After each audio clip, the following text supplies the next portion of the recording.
It feels good to get told no over and over again sometimes. I'm not hearing it enough lately. You're awesome, and thank you for the projection. Top leaders, meaningful conversation, actionable advice, bulldoze complacency, ignite inspiration, create impact. Produced by Southwestern family of companies. This is the Action Catalyst. Mark Cuban once said that you do not have a business until there is first a sale.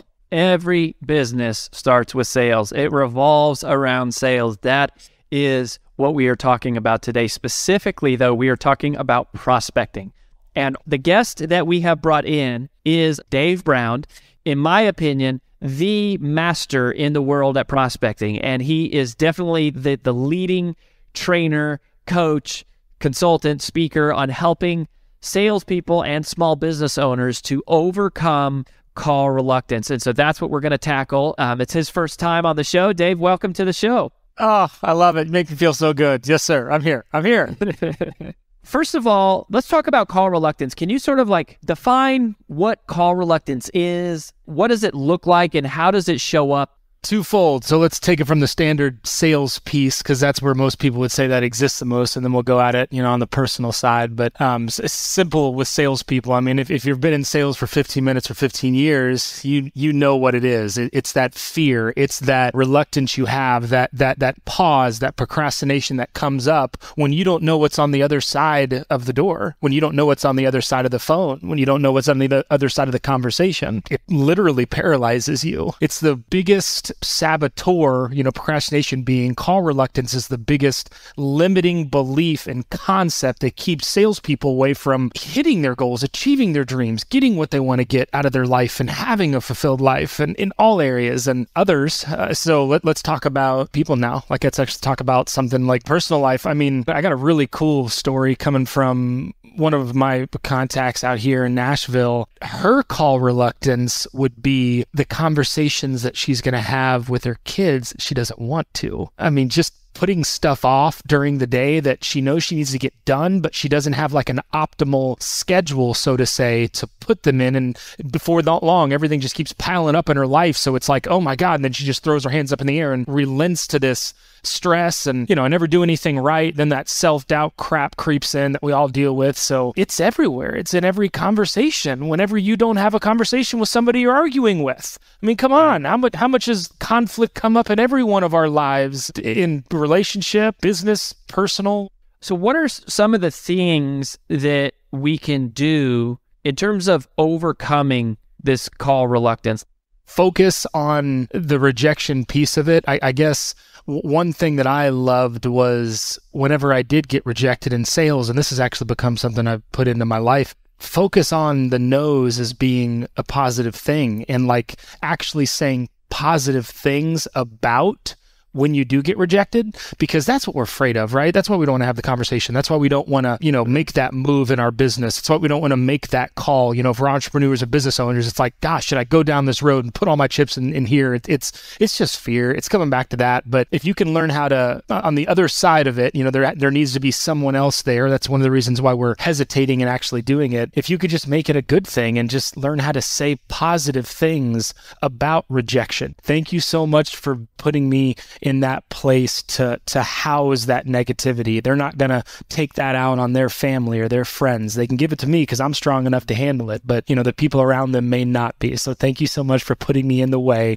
being able to intersect that. So yeah, it's just stuff like that. And it goes to this day too. I get rejected all the time. Just sitting at a car dealership today, and that was the car dealership that I was at was actually a referral from somebody that told me no. So you're approaching somebody, they shut you down. So you're asking for referrals from people who tell you no. Absolutely. Gosh, I got to get something out of there, right? No, yes, it was referrals. Ask anybody. That is everybody, whether you get rejected or not, for someone else to talk to. So let's talk about referrals for a second. Is cold calling dead, or what do you think about that? Gosh, I mean, how else are you going to practice getting good at handling rejection, right? Is it dead? No, I don't think it is. And I don't think you should just, promote your life to just be cold calling either. It's got to be both. And naturally, referrals are a whole lot more easy to work and more enjoyable, so to say. But there are massive, massive opportunities that are out there for us if we just reach out. And is it cold? Yeah, but I guarantee you've served other people the same way that you want to serve this company that you're calling on. So it's not really that cold. If you just tell them how you worked with this person or this business or how you handled this situation,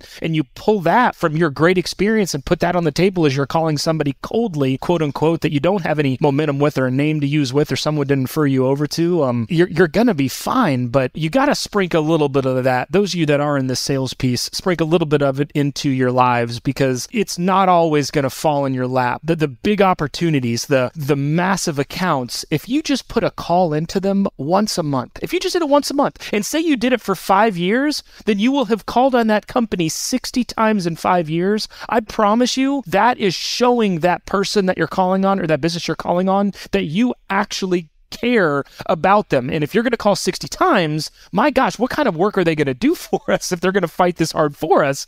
So it becomes warmer the more that you do it and the more comfortable you get. And it also conquers that giant right up front. So sprinkle a little bit of it in. Naturally, you all want to work referrals, but you got to do a little bit of it. You're demonstrating how hard you are willing to work for that business. Even if they never talk to you, you're communicating that you're a hard worker and that you don't have fear and that you're willing to do whatever it takes. I appreciate you making me live out the important principles of persistence in our trade. It feels, I'm literally saying this. It feels good to get told no over and over again sometimes. I'm not hearing it enough lately. You're awesome, and thank you for the rejection. Keep trying. Don't stop.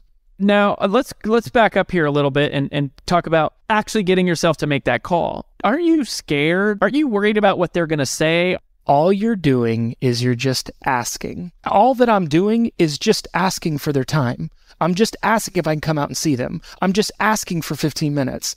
Like, I love that little piece in my mind got fried a long time ago when I was young about don't ask. We get so ingrained, don't ask or stop asking, and it's like, I mean, think about your parents. They would put this into us. We'd ask for that candy bar at the grocery store 30 times, right? Can I please have a candy bar this time? Can I please have a candy bar this time? And if you ask one more time, you're going to get in trouble.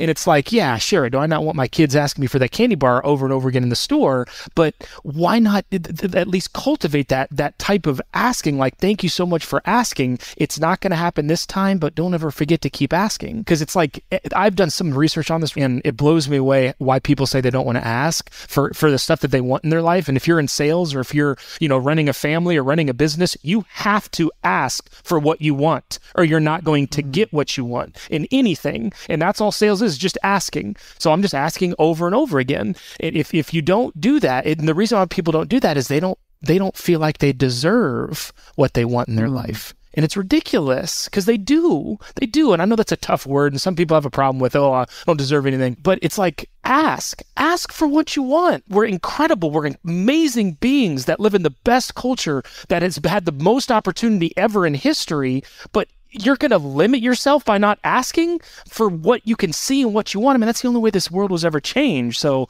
just, a lot there, man. A lot of big stuff there. Now, you mentioned kids. I think kids are the best. I mean, they're the best salespeople of all time. Pleasantly persistent. I mean, the kids are like, they're the masters. They're the masters at that. They just smile and keep coming back and keep asking. Now, what if somebody tells you no? Are you saying, like, if they tell you no, you just keep asking that same person? Or are you saying just ask everybody until they finally tell you yes or no and then move on? Yeah, but then ask later. Always leave it open. Like, ask everybody everything until, if they tell you no, that's okay. You're going to get referred back into them. Something's going to come up where your lives intersect again, or something's going to go on, and then you can just ask again later. Are you going to come with some baggage of them telling you no before? Sure. But I just say ask later, man. Whenever somebody tells me no, I'm not hearing a no. What I actually hear is them telling me, how can you be more creative? Dave, how can you be more creative? It's not no, it's how can you be more creative. And sure, some of you might be listening and going, oh God, I would hate it if you were calling on me or, trying to get a hold of me. But really, like, my heart's in the right place and we do a great thing. And so many of you on this phone that's listening to this, that is listening to this podcast, you do a great thing, but you don't give enough people an opportunity to participate in it. It's like you miss all of the shots you don't take. Why was Michael Jordan a phenomenal basketball player and do this and finish the game and have all these game-winning shots? It's not because it just naturally came to him. He messed up a lot and he screwed up a lot and he asked a lot of people. He asked a lot of that basket. He asked a lot of his body by taking all those shots. So you just got to keep asking, just keep after it. And it's not a no, it's just how can you be more creative? Are there any other strategies you have for dealing with no's other than maybe be more creative? I set goals on how many no's I can get in a certain amount of time. It's not a goal of yeses, it's how many no's can I get. And some of you probably heard this concept before of having like a no goal or something, but how many of you actually done it? It makes it fun. It makes it more interesting. So set a goal for yourself to get no's, and then you get to be excited about it because you're achieving your goal whenever they come. And then prepare, man. It's so much easier to get no's when you have an abundance of people to call on. And the only way to have a lot of people to call on and a lot of conversations to have is actually prepare for it. If you're going to make calls, if you're going to go knock on some doors for, 4 hours, 3 hours, you're probably going to need about 50 people on that list. And if you just keep going down the list and you're not letting, all you're doing is just calling that list. That's all you're doing. You're just calling people and asking to meet with them. You're just calling people and asking them to listen to you. When you have 2 or 3 people on that list, it's like, I'm sitting under the basket, to use the analogy of Michael Jordan. I'm sitting under the basket and just throwing the ball up at the rim, very close to the rim. But if you've only got 3 names that you're trying to call on, you're trying to just everything in your business that's all, man, they're going to be amazing. Then of course you've got a scarcity mentality. Of course, it's like you're standing all the way at the other end of the court trying to throw the ball at the rim.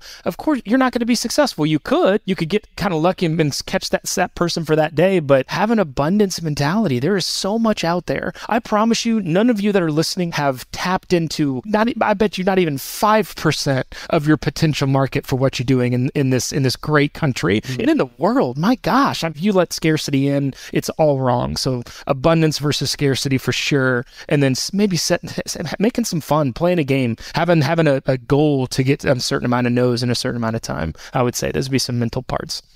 So if somebody is listening right now and they know they need to be asking more, but they're feeling fear, what is kind of the first thing that you would tell them to do, or what action would you say, do this immediately to sort of help them get over that hurdle?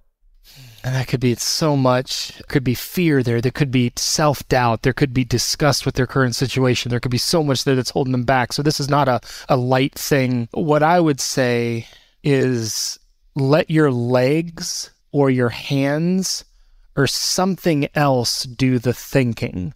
If you sit on the couch or if you sit at your desk and you're thinking about going and working out, you're probably not going to do it. You're probably going to end up, doing dinner and then just watching the game or something afterwards. But if you actually physically go walk and get in the car and you drive to the front of the gym, your chances go, I don't know. I've never driven to the gym and then driven home and not actually gotten out of my car and gone into the gym. So realize that your mind, all it's doing is trying to keep you safe and keep you not stretching yourself and not doing anything out of the ordinary and just keeping you average. That's why the word average exists, is because our mind wants to keep us there and it's constantly locking us down. So let your legs do the thinking. Those of you that are in sales, pick up the phone, dial the phone, and then just let things happen. Sure, you might end up hanging up before they pick up, but then I would say just dial it again. Don't let your thinking dictate what you're doing. You need to act your way into healthy thinking. That's what I would say. Those conversations that you all are avoiding, first of all, they're not ruining your life, but they really are having